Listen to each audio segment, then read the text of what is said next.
Your name is Michael Welsh. You're 28 years old, and you've been recently assigned to a newly formulated project with the intent of finding the true nature of an anomaly that, in your opinion, you find quite mundane. You also find it strange that anything more than just locking the SCP in a box and forgetting it would be a massive waste of the Foundation's resources. SCP-5039, they call it, and you're on your way to the Paramedia Archival Center to retrieve information on it. This is because a new experiment is underway, and you are the only one with a memetic resistance high enough to view it. At this point, you've finished walking down the bleach-colored corridor of Provisional Site 76, finally reaching your destination. The large metal doors seem cold and uninviting, but you persist, swiping your keycard and walking through the security doors. Stepping through, you're unimpressed by the generic office-like setting with the indistinguishable scent of mold, dust, and rotting wood assaulting your nose as soon as you take your first breath. Despite this, your main point of attention is that you're completely alone. Nothing but you and the persistent buzzing noise, its origin completely unknown to you. For some odd reason, you have a strange feeling of importance, but you just attribute this to your loneliness in this massive database. Making your way to the partially molded desk, you see a file waiting on it. You hesitate for a moment for reasons unknown before taking a seat and opening the file. Item number SCP-5039. Object Class Euclid. Special Containment Procedures. All instances of devices displaying either portions of SCP-5039 or the object entirely are to be confiscated from the owner and destroyed via conventional means. Should an individual view SCP-5039, they are to be quarantined for a minimum of 72 consecutive hours in order to determine if the individual has been contaminated by the memetic agents present in SCP-5039. In instances where subjects have shown symptoms of memetic contamination, they should be held within Provisional Site 76 throughout the process of decontamination.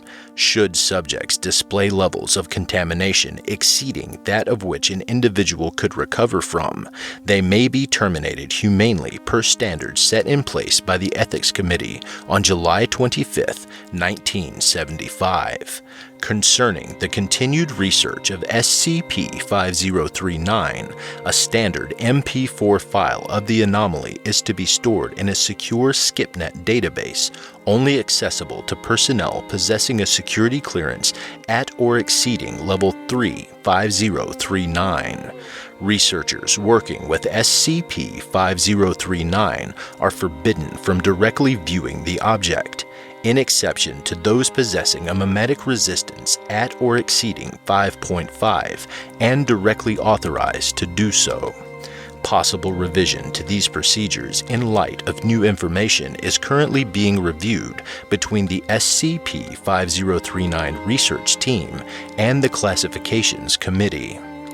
Description: SCP-5039 designates an MP4-based video file transmittable between all forms of media capable of displaying such an item. The video contains numerous memetic properties related to memory, as well as other abstract concepts. This will commonly cause auditory hallucinations of music, though this varies between individuals viewing SCP-5039.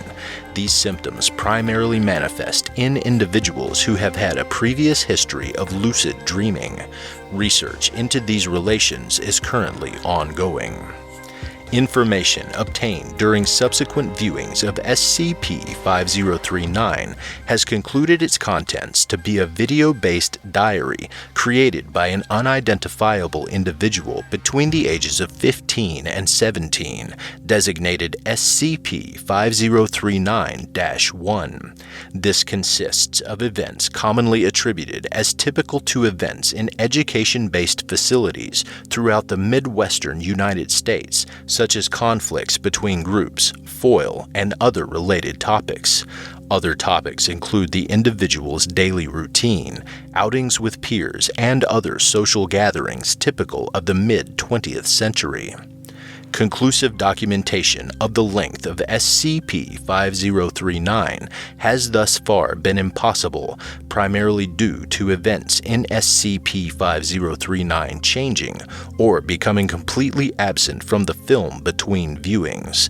The only known portion of the video proven to be consistent is the beginning and conclusion of SCP-5039, always starting in a recreational room of a building resembling that of a public school, while the ending always results in... Wait, that can't be it. You turn the file over, hoping to see the document entirely, but there's nothing. You don't even actually know what the object does or why you, of all people, were sent to this dingy site in the middle of Indiana just to read this seemingly meaningless article. Thinking to yourself, you assume that it may have just been a misprint, a slip-up, a mistake. Standing up, you produce your Foundation-issued cell phone and attempt to call the head researcher of the SCP. No signal. You find yourself confused, as this has never happened before. Your phone was always in working order, and you've never seen an incomplete document, especially one that had caught the interest of a few of the higher-ups. You're turning to leave, as you have no other choice, but something catches your eye. A small VHS tape placed carelessly on a desk, with an archaic computer terminal atop it. You try to ignore it and continue your leave, but every thought you attempt to conjure keeps leading back to that seemingly old and worthless tape. Finally, you give in, cautiously stepping towards the metal desk, an intangible fear gripping you for unknown reasons as you do so. Picking up the decrepit tape, you read the label. Just Me, Senior Memories of Shirley High School, 1976. Written in all capitals, seemingly in a hurry. You have a strange compulsion to watch the tape, but no. What if this is SCP-5039 and this is a test, or some form of discipline for your misacting? But wait, the article said that all of the copies were destroyed and the one that remains is a digital file. It's done. You're going to play the tape and hope for the best. You rush over to the storage closet, retrieving a VHS player and an adapter to use on the terminal monitor. After fumbling around for a few minutes, you finally have everything in working order and slide the tape into the machine. The video opens with static, but after a few seconds, the screen slowly begins to fade in and shows a cafeteria full of students and a couple of teachers maintaining order. There now, it should work, is audible in a female voice coming from off-screen. The camera pans around, showing a young female, 15 to 17 years old, with dark blonde hair and green eyes. Hello world, or, well, in better terms, hi viewer. And I'm currently a senior at Shirley High School in Colton, Indiana. Miss Clarkson recommended that I make a video journal to document all of the memories of senior year for when I'm older and want to look back. Well, this is just a test for now, and biology class is about to start, so bye everyone. The camera then appears to be set on pause, resuming sometime later in an outdoor setting. Hey Tammy, do you think the test on the Han Dynasty is going to be hard or easy like the one on the correlations between music and human sacrifice? What? We never had a test like that. What are you talking about? Oh yeah, that's right. Is everything alright today? You've been acting screwy. I'm fine, I'm just a little stressed out, that's all. Okay. The two individuals continue walking silently down the path, and several houses become visible in the distance. The two diverge, with the one identified as Tammy turning right and entering the small house located in the previously stated position, while the one holding the camera enters the two-story house on the left. Fuck. You know that's SCP-5039, but you can't move anything. Your arms, legs, and even your eyes are completely still and fixated on the screen. You pray that something will come through the metal doors and save you from the mimetic clamp that sprung on you. The camera goes quiet once again before cutting to what can only be assumed to be several days later.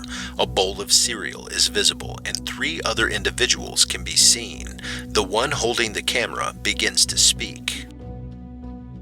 Dad, I had a nightmare last night and I was wondering if I could talk to you about it. Sure, KW, what was it? Was walking through a place that looked like the food store downtown, but things were wrong.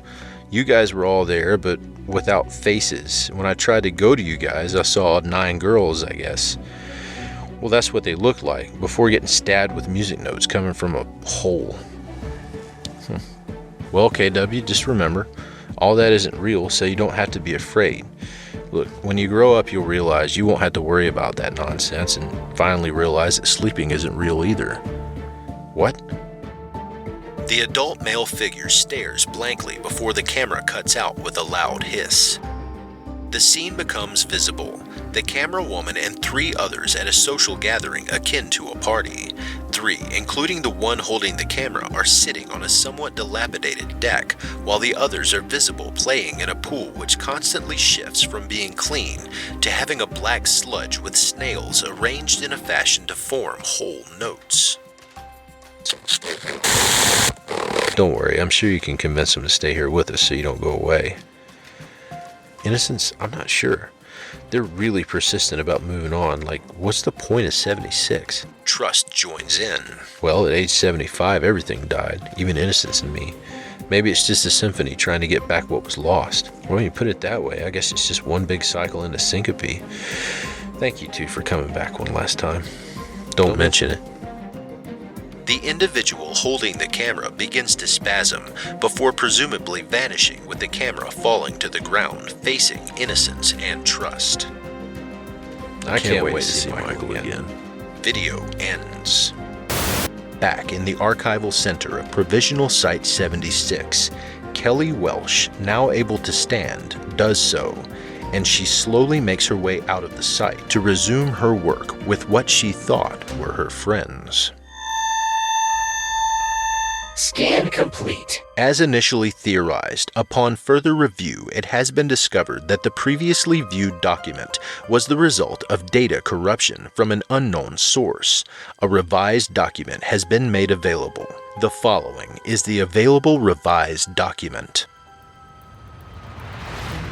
Item number SCP-5039, Level 5, 5039, Classified, Object Class, Keter. Special Containment Procedures. As there is no known way of halting SCP-5039's anomalous properties, a specialized research team unaware of their duties is to constantly work to discover the target of SCP-5039 and a way in which they can be properly isolated. Should SCP-5039 begin to actively manipulate matter within the environment in which SCP-5039-1 is located, they are to be isolated within a designated exclusion zone, hereby designated Provisional Site 76. After an SCP-5039 event, a reasonable amount of D-Class personnel are to be dispatched to Provisional Site 76 to collect the subsequently manifested human. Any records of the previous SCP-5039-1 instance are to be analyzed in compliance with a standard protocol set in place for documentation manipulated by an anomaly. Currently, all video recordings of SCP-5039-2 are to be destroyed if such an action is possible. Note that due to an SCP-5039 event, this may not be possible. Research into the reasoning behind why the members making up the O5 Council are the only individuals capable of remembering prior SCP-5039-1 instances, and whether their esoteric nature may be related to this effect is ongoing.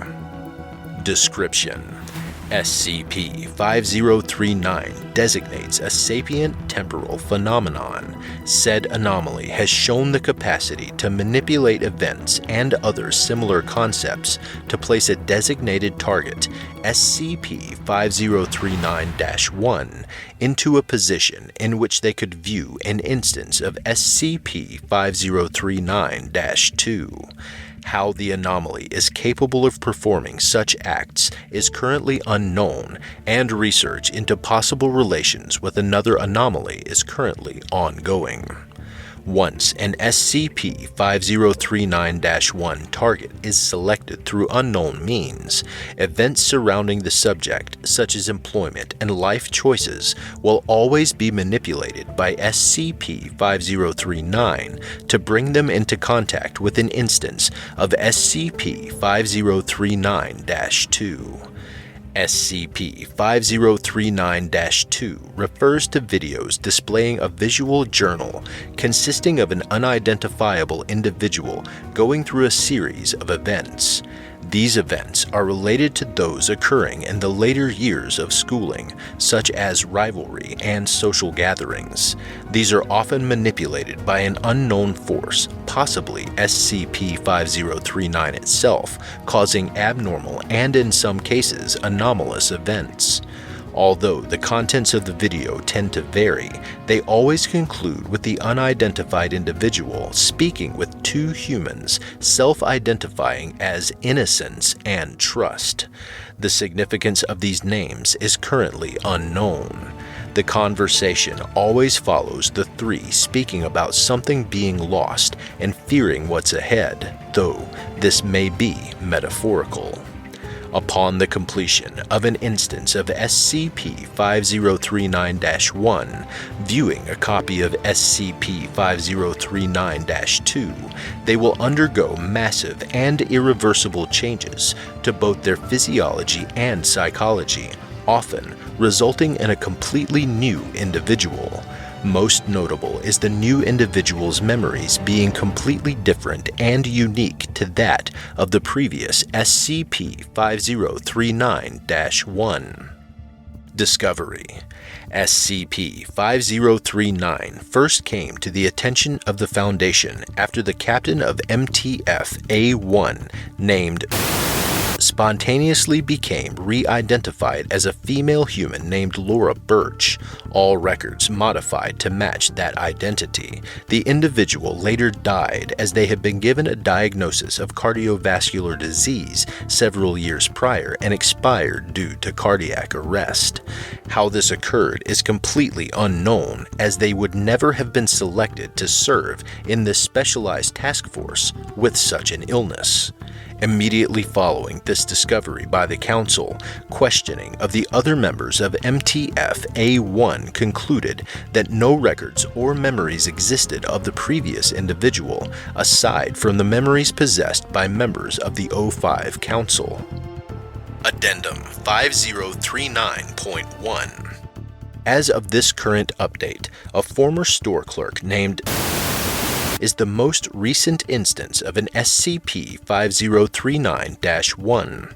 After viewing SCP-5039-2, they were subsequently replaced by an individual self-designating as Kelly Welsh. They are to be apprehended upon retrieval from Provisional Site 76 as soon as possible. O5-1, The Conductor. Addendum 5039.2. I am a tree. Transmission terminated. If you like this podcast, subscribe and share it with the community. You can find it on iTunes, Spotify, and Google Podcasts under Kelsey Narrates. You can listen early, get episode updates, exclusive access to podcast production logs, and other behind-the-scenes content for as little as $3 a month through patreon.com/Kelsey Narrates. Credit to the original author, Hexic. Content relating to the SCP Foundation, including the SCP Foundation logo, is licensed under Creative Commons Sharealike 3.0, and all concepts originate from scpwiki.com and its authors. This recording, being derived from this content, is hereby also released under Creative Commons Sharealike 3.0.